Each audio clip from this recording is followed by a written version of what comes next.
Dapat ipatawag din yung Ayan na. La Chica at Oo, saka La yung Chica. ang pangalan ni Nolasco. Pwede kong sabihin na alanganin yan eh. Bakit? Ay, nako mga kadonatics, niluto yung sarili sa sarili nilang mantika. Ayoko sabihin na dangerous. That's very hard to handle kasi parang hindi mo talaga testigo, hindi sa inyo, ilalatag mo doon. Oo. So hindi mo alam ang kaya niyang sabihin na pag nagpipresenta ka ng testigo, ayaw mo yung bubulagain ka. Correct. Yung gugulatin ka. Kasi hindi mo mapaliliwanag yan sa gitna. Paano kung magturuya kung kani-kanino?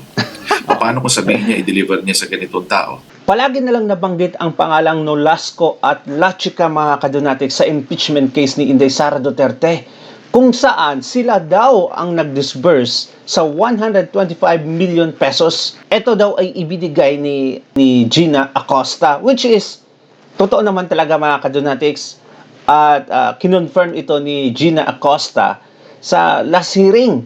Pero ito ang nakakapagtataka mga kadonatics, bakit ayaw man lang ipatawag si La Chica? Ha? Ginisa nila si Acosta na siya lang nag-approve mga kadonatics. I mean, nagbigay.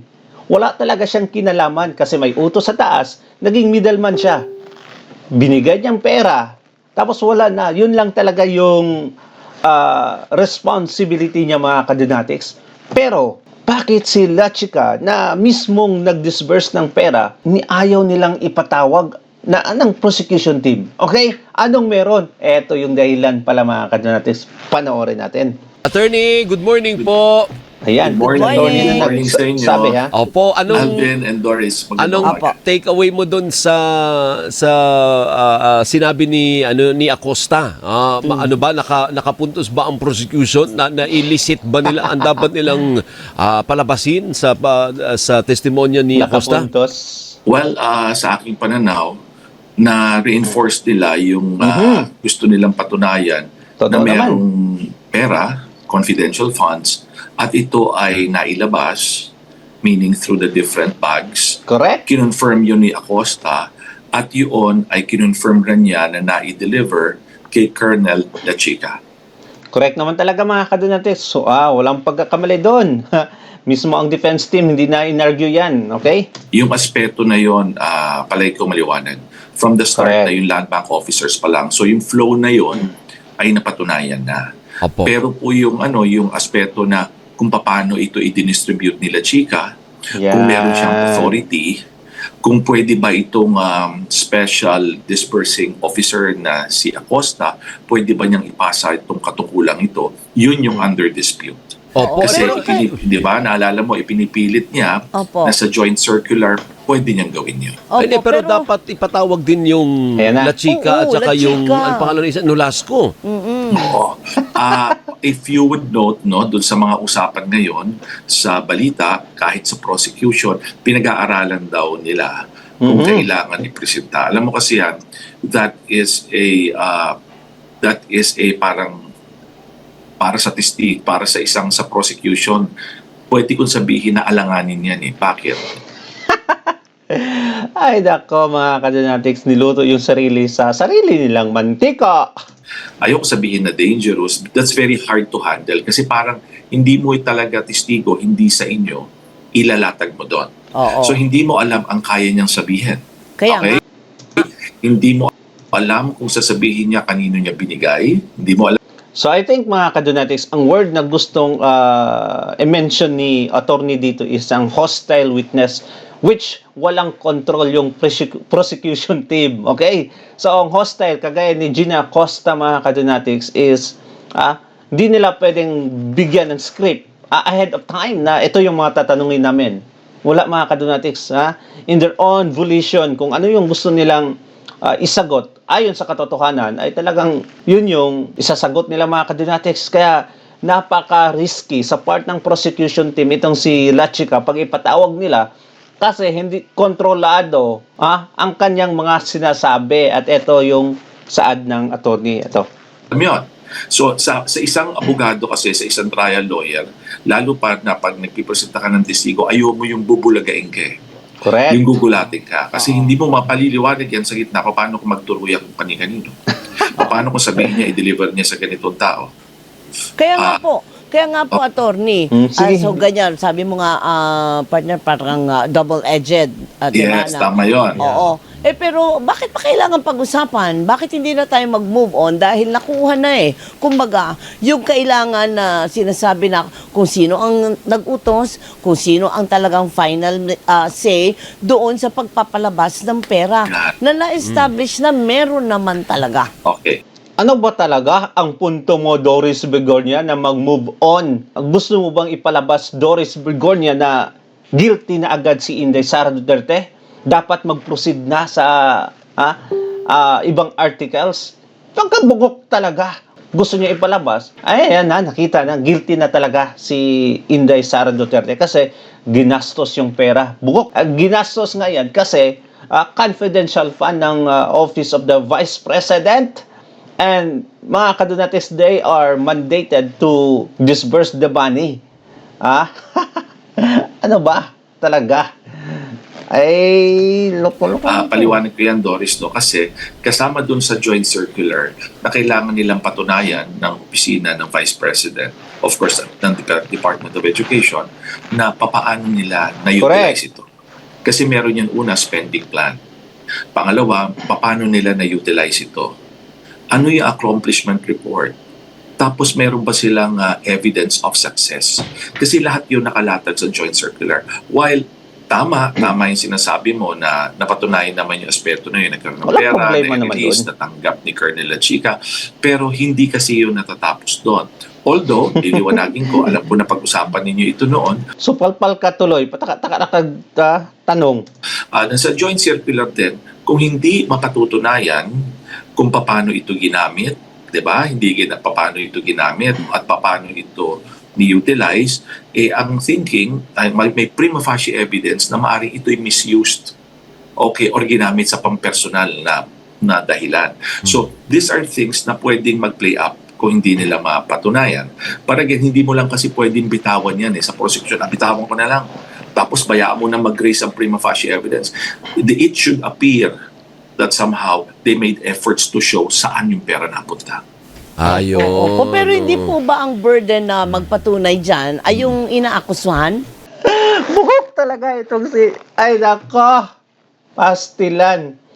Ang burden of proof daw, ang magpapatunay, yung inakusahan, mga kadonatics, naging anong klaseng journalist to? Ilang beses nang sinabi ang burden of proof ay nasa side ng prosecution team, yan ang sabi ng batas. Hindi na dapat i-prove ni Inday Sara Duterte, mga kadonatics, kasi sila naman yung nag-akusa. Paano mo akusahan kung wala kang ebidensya? So, dapat maghanap ka ng ebidensya. The burden of proof lies on the prosecution team. Anong klase ka? Yan, Mali. maganda yung sinabi mo. Oh. No, ano yan, ang burden kasi para patunayan yan, nasa prosecution. Sa prosecution. Oh, Ay, dapo itong si Doris Bigornia, wala talaga sa utak. Parang si Claire Castro, Lovely Granada, at iba pa. Liwanagin natin in very simple terms. Ang prosecution, Okay. ang burden nila, patunayan na nagkasala ang Vice Presidente. Articles of impeachment. Ang burden ng depensa ay patunayan hindi siya nagkasala. So yan yung depensa nila. Pero yung nakikita yung evidence, di ba may nakikita kayong evidence, ang tawag dyan burden of evidence. So yung prosecution naglalatag na ebidensya, haharapin ngayon ng depensa. Yun. Kaya ang burden of evidence ang lumilipat. Kaya minsan nalilito ang tao kasi puro burden, no? Burden of proof. Ang burden of proof ay hindi nagsishift. Yan ho, pinag-aaralan sa eskwela yan. Hindi nagsishift. Burden yan ng prosecution. Kailangan lang patunayan yan. Tama. Ang depensa, yung defenses niya. Pero yung ebidensya kasi pag nagpalabas akong dokumento, ataking ko yung dokumento, nagpakita ko ng tao, competent ba yan? Aatakihin ko, i-erode ko competency niyan. Wala yan, hindi niya alam, sinungaling yan. Ganun. Kung ikaw, kadonatics, inakusahan mo ako na nambababae, right? You have to prove it. Na nambabae talaga ako. Okay, by CCTV, picture, text messages, or any type of evidences, mga kadonatics. Hindi na ako ang magpapatunay sa sarili ko na hindi ako nambababae. Hindi ko na ipalabas yung text, mga kadonatics. Hindi ko na ipalabas yung anong meron ako para sabihin sa iyo na hindi ako nambababae. I'll just have to counter kung anong klaseng ebidensya na ipapakita mo. Oo, di ba? Opo. So, magkaiba pala yung burden of, ano yung ginamit mo? Burden of Evidence. Burden of proof and versus burden of evidence. Para tayong nasa oh. klase ngayon. Kaya nga, hindi Yung maganda evidence. yan na natututo tayo. Kaya nga ako yung na-interest na mag-aral ng Oo, magkaiba po yun. Ng burden of Magkaiba proof po and yun. burden of evidence. Burden of proof at burden of evidence. Nasa Rule 131 po yan ng Apo. ating Rule of Evidence. Apo, ngayon, punta tayo dun sa, hindi, nabitin kasi dun, hindi nag-decide si presiding officer, Senator Chis Escudero, yung sa kaso ni, Ligutan. sino yung ligutan. Ligutan. Sub judice ba yun? Yung ginawa ni ligutan? O hindi naman? Yung pagpapakawala ng Pagpo-post. pagpo-post. Oh. Alam niyo, bigyan ko kayo ng halimbawa kasi ayokong magsalita dyan kasi i-resolve yan ng presiding officer. Alam mo ba, sa hukuman, sabihin natin, ang mga abogado kailangan sarado telepono niya. Ganun? Or kung bukas yan, naka-silent mode ka. May mga ibang judges, pag tumunog yan, May Ano multa, may multa. oo, may multa. Meron na akong kalaban ng multa dati nung araw. Tumunog ang Maliit lang cellphone, naman, maliit lang naman. 1,000. Okay. Ganon. So, pwede kang pagbultahin. Tapos, pag nakita ng judge na para bang you are actually committing disrespect to the process of the court inside. Kasi unique yan social media na ngayon Ang disrespect kasi in the presence or so near the court or the judge, pag direct contempt. So, medyo sumigaw ka, nanakit ka ng kapwa, bastos ang pagsasalita mo sa harap ng hukuman, ayaw mong sumumpa, ayaw mo mag-testify, nasa harap ka na ng judge, ma-direct contempt ka. Pero ito, nasa loob ka, di ba? Imagine mo, tapos nag-text ka, nag-upload ka. Yun ba if it interferes, kung ito ay nagre-reflect ng disrespect mo sa hukuman, hindi pagsunod, pwede ka ba i-hold in contempt? We are already in this age, nasa digital age tayo, social media age. So, titingnan natin paano i-resolve na isang presiding officer. Is it something that interfered? Is it something that amounts to a disrespect to the process of the court? So it doesn't matter, Tranquil, kung tama o mali yung kanyang pinost. Kasi sabi niya, it's parang it's the same as the sun rises in the east and sets in the west. It doesn't matter. Yes. So, ibig sabihin pala nito mga kadonatics ay pwede palang makontempt dito si ligutan. In the middle of hearing, tapos mag-post ka ng ganito. Nako! Sa court hearing pala talaga mga kadonatics, nakasarado yung phone mo. Kung magtumunog nga lang mga kadonatics, may multa na. Tapos itong siligutan, akala mo talaga kung sino na, napaka-high pride. Akala mo sikat na siya mga kadonatics, may boses na siya agad. Ayun, nag-post. Ngayon, napahiya. Pahiya talaga. Alvin kasi, siyempre, pwede niyang paliwanagan, pero kasi siyempre, titingnan niya ng isang presiding officer or ng isang judge doon sa konteksto kung bakit mo pinalipan. Alam mo yung ganon? Paano mo pinalabas ang information? Siyempre, maaring kumbaga pwedeng maganda yung kanyang intensyon, pero under what context? Yeah. Bakit nangyari yun? Bakit mo pinalabas? Patay, kaligutan yun ka. yung natitingnan. Pero tama din ba na ang sabi nung depensa na pwede yung misleading question o mali din naman talaga yon? Yan, ganito. Yan magandang sinabi mo. Yan na tayo Yan na tayo. May oras ka pa naman ata. 1 minute, 1 minute. Ang leading question ay isinusubo mo. Bawal mong gawin 'yon sa direct examination. Pero sa cross examination, dahil hindi ko testigo yan, pwede ko yan tanungin ng leading. Yun yung leading igina-guide mo. Ang misleading, you cannot assume a fact na hindi niya tinestify. Para sa ordinaryong mamamayan sa nanonood sa iyo, sasabihin mo ganito yan, para walang kinaiba to. Why are you putting words into my mouth? Wala ko sinabing gano'n. Di ba? Wala ko sinabi pumunta ako ng Caloocan, ba't mo pinipilit nagpunta ako ng Caloocan? Ganun ang misleading. So, hindi pwede ang misleading. Ang akin lang palagay, opinion ko to ang akin lang palagay, baka doon sa mabilis na salitaan doon, instead na leading, nabitawan misleading. Tapos hindi na hindi niya napaliwanag na masyado, yung tinutukoy niya leading. Tapos, of course, nag-roll na yung story. Kasi they think on their feet di ba? Kami, we appear in court. That very moment, you have to speak, you have to think, you have to be quick. Hindi pwede, sandali po, judge, tingnan ko muna yung libro, tingnan ko yung code. Hindi pwede. At that very moment, you're on the ground. So hindi pa I like this mga kadonatics. I like Attorney Tranquil. Kakaiba. may neutrality, pero nagsasabi talaga siya ng katotohanan. Yung sinasabi sa batas, ang prosecution team, mga kadonatics, nako, ay talagang puros pabor sa kanila. Kahit bendalo na yung ginagawa nila, mga kadonatics, ay gina-justify pa nila. Pwede yun. Judge, at naglit lang, ikukonsultahin ko muna yung revised penal code. Hindi pwedeng gano'n. No? Basahin ko muna, Huwag lang na yung judge. May ganyan. mga judge na ba maluwag? O sige, tingnan mo. Kung talagang yan ang pinipilit mo. Pero pwede. ordinarily, you shoot talaga there in the presence of the judge. Okay. So Sige. talaga minsan may slip of the tongue yan. Nangyayari. Thank you, boss. Maraming salamat. As always, you, mabuhay Sang. ka.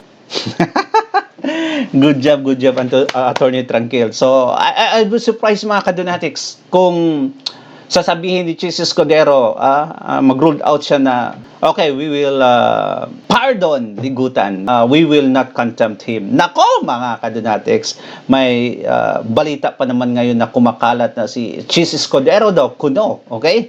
Ay sinasabihan na yung ibang nasa minority na kumambyo na para bumoto against kay Inday Sara Duterte, at ang sinabi nila, nakuha na daw nila yung 16 votes. Nako naman. Let's see, mga kadonatics, but one thing for sure here, na patay ka talaga, Ligutan ka. Kung magiging neutral si Chis Escudero, mga kadonatics, at stick to facts, ay talagang mananagot tong si Libutan. At of course, prosecution team, tawagin nyo na si La Chica, kasi ilang beses nang binanggit dyan na siyang nag-disburse sa pera. Ay hanggang ngayon, bakit hindi nyo matawag-tawag? Well, we know the reason, mga kadonatics. Comment down below, babasahin natin yan. Thank you so much and God bless you, ingat palagi. Bye-bye.